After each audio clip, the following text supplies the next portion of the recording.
Checkpoint can reveal that Southern Response has had to apologise to Gerry Brownlee's office after having sent him false information at least once. It came after a simple request from homeowner Jean Rath to Mr Brownlee, who used to be the minister responsible for Southern Response, for helping advance her log-jammed quake claim. Southern Response sent a letter to the minister's office with an update, but it contained several statements that were simply not true. The government-owned insurer eventually apologised. Checkpoint has the email trail, but now Ms Rath is wondering how many other times Southern Response has misled the government.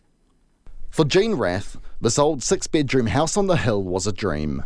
It's got beautiful views. We can look out across the Port Hills, and the best thing is that you walk up to the house. You can't drive up to it, you walk up to it. So there's that real feeling of escaping from the world and having a really cosy retreat. But come the earthquakes, that dream started to fall apart, with the chimney literally exploding in the February 2011 quake, leaving deep dents in the surrounding walls still visible today. But have no fear, AMI Insurance was there. It quickly decided the work required exceeded EQC's $100,000 plus GST cap. Things were progressing well until AMI collapsed in 2011 and all the claims were handed over to the new state-owned insurer Southern Response. After a stint with EQC and their claim dropped back under the cap, Jean and her husband Mike Bunce are now with the Southern Response and their claim is in deadlock.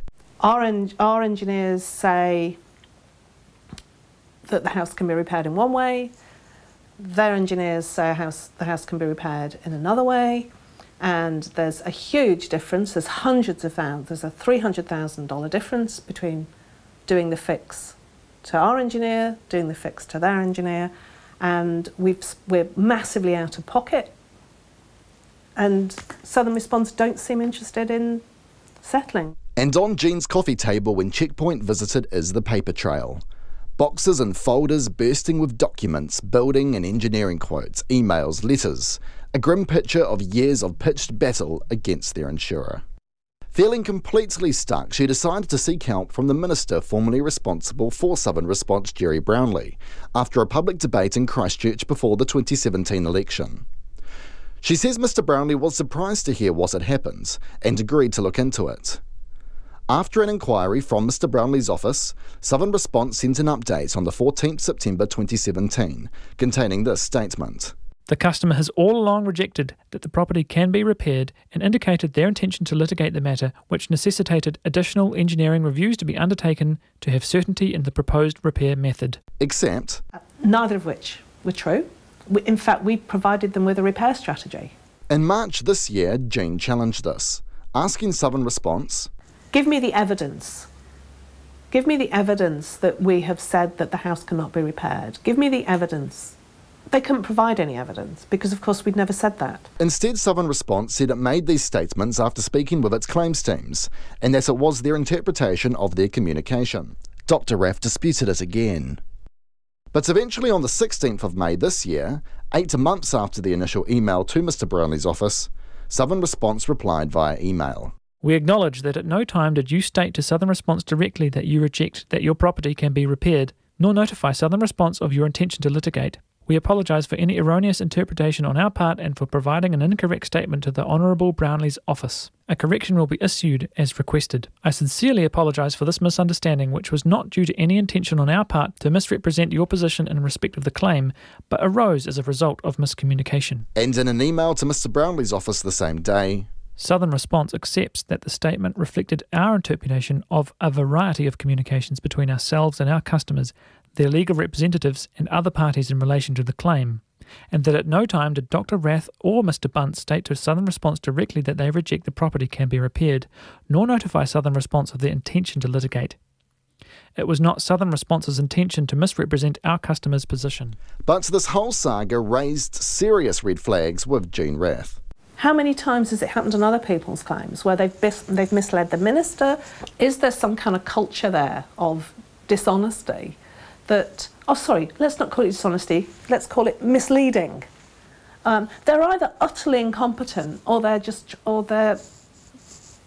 deliberately dishonest. And at this stage, I don't know which it is. And the effect of this? Every night I wake up with my heart racing because I'm so stressed.